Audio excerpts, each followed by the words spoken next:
The 14th Annual Silicon Valley African Film Festival will be held at the Historic Hoover Theatre in San Jose from Friday, October the 13th through Sunday, October the 15th. The festival's mission is to promote an understanding and appreciation of Africa and Africans through moving images.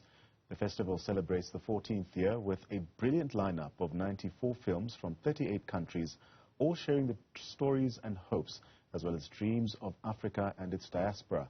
Joining me now is the festival's founder and executive director, that's Chike Nwoffiah.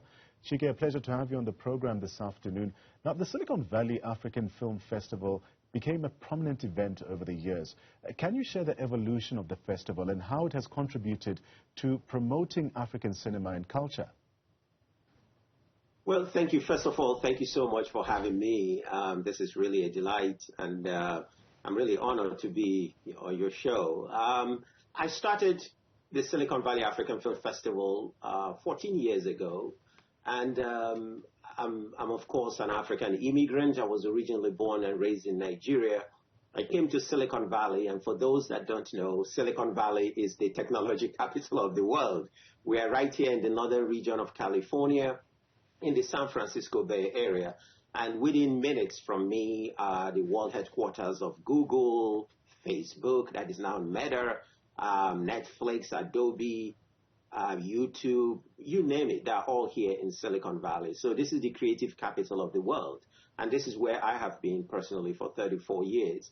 But the interesting thing about some of us that come from the African continent is when you move to places like this, you get this shock of the types of questions that people ask you and the curiosity of people that is based on sheer ignorance or misinformation about this place that we know and love called Africa.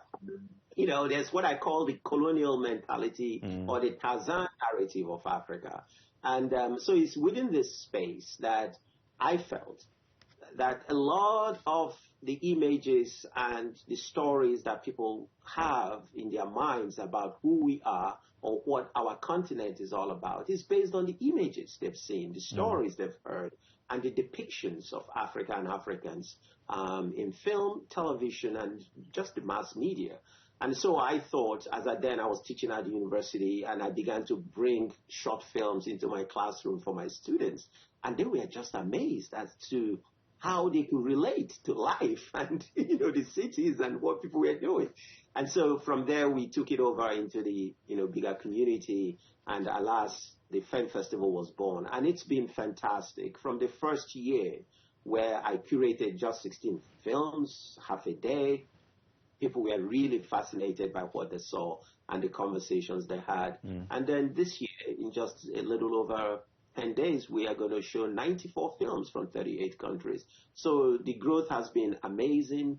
The support has been phenomenal. And I'm only just honored and humbled that one can, in a space such as this, bring our own authentic selves into the conversation so that people can see us, hear us on our own terms, in our own voices. Which brings me to this year's theme. I mean, it's Africa through the African lens. How does the festival aim to really showcase the diverse narratives and the creative expressions from the African continent and its diaspora? And you just nailed it. That theme captures what it is. Africa through the African lens speaks to the fact that let the person that owns the story tell the story. As we say, until the lion learns to speak, the story of the hunt will always glorify the hunter. And we do know that for far too long, our stories as people of African ancestry, whether we are in the continent or outside, our stories have been told by people that are so far removed from our realities. And these single story narratives of Africa have created, and intentionally so, have created exploitation, have created false narratives and false perceptions and blurred interpretations of who we are. So the reason we are anchoring our festival on this idea of Africa through the African lens is to allow the African storytellers, our creatives, our filmmakers, to be the ones that are telling their own stories, their authentic stories. And so that's what we've been doing, and that's what we are looking to do this year as well. We bring films from the continent We have 38 countries represented. 29 of those countries are within the African continent. 9 of those other countries are within the African diaspora. So we also reach out to our cousins in Haiti, in Jamaica, in the United States, and all those other places, and invite them. Brazil, for instance, invite them also to this experience and this shared storytelling. And so that's what we do. We are very unapologetic about it.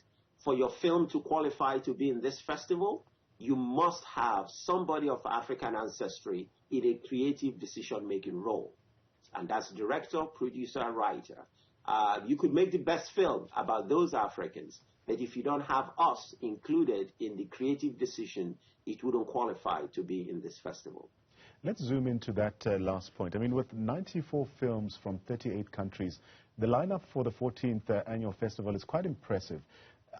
Again, how do you go about selecting these films and also representing the true stories, the true African stories, the hopes and dreams of the continent, and also its diaspora? Well, we're doing it for 14 years now this year. We've kind of have it down to a science. And so it's a year-round process. Sometime in March, typically, we send out calls to the filmmaking communities within the African continent and around the world and tell them that our festival is beginning to accept films. And so filmmakers begin to send us their submissions. This year, for instance, we received about 1,300 and something films. So that's a lot of films. But we have layers of eyeballs that get to look at the films. The very first screening layer goes in to check a few things. The second comes in, the third comes in. And then finally, we begin to come down to about 200, 150 films. There are only so many hours in a day. So unfortunately, some incredible films are not going to make the final cut. But for us, representation is also important. And so as we come down to those very incredible films that are within the last 100 or so, we also look to see where the spread is coming. And if there happens to be a country that probably, you would least expect to be a filmmaking country or hasn't been represented, we try to make sure that we encourage that film ecosystem by lifting up their film and adding it to the selection. Chike, let's look at movies that have made the cut. Nakupenda, directed by Juma Sada, is the opening night feature film. What makes this film special, and how does it set the tone of the festival's overarching theme? Oh, thank you so much. Juma is a young brother out of Tanzania, and just a beautiful film, I must say. Nakupenda, love in itself, it centers love in the storytelling. But what is also fascinating, and what actually fascinated a lot of us about the film, is that it's not a typical love story about a teenager or 20-something-year-olds or 30-something-year-olds. This is a love story about grandparents, gray hair.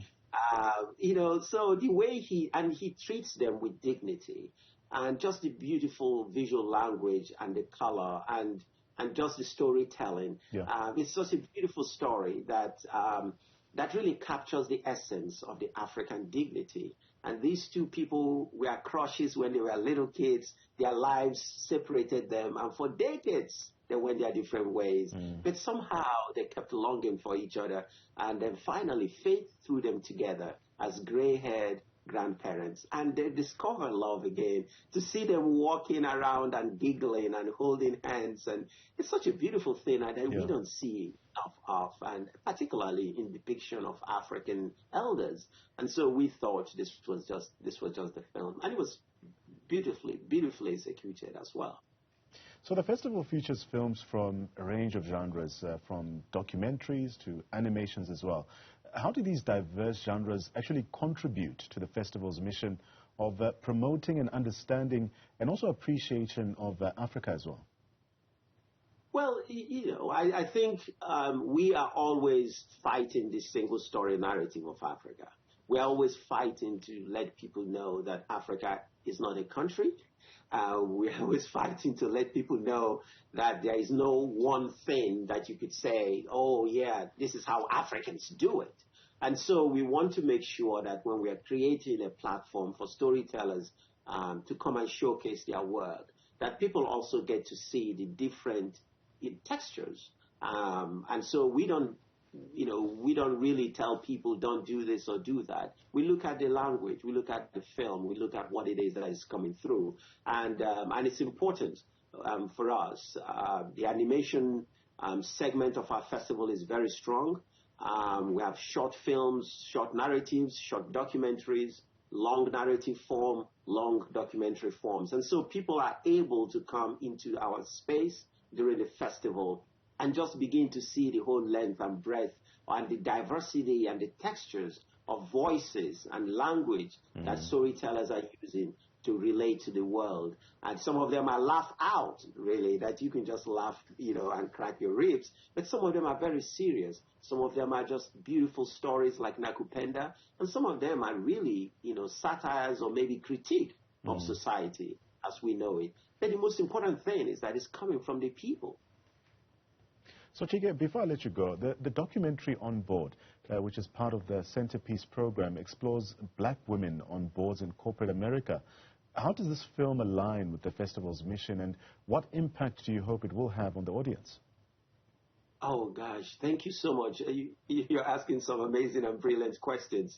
On Board, yes, is a documentary. It's a 40-minute long documentary that centers the journey of black women in America trying to crash through the glass ceiling.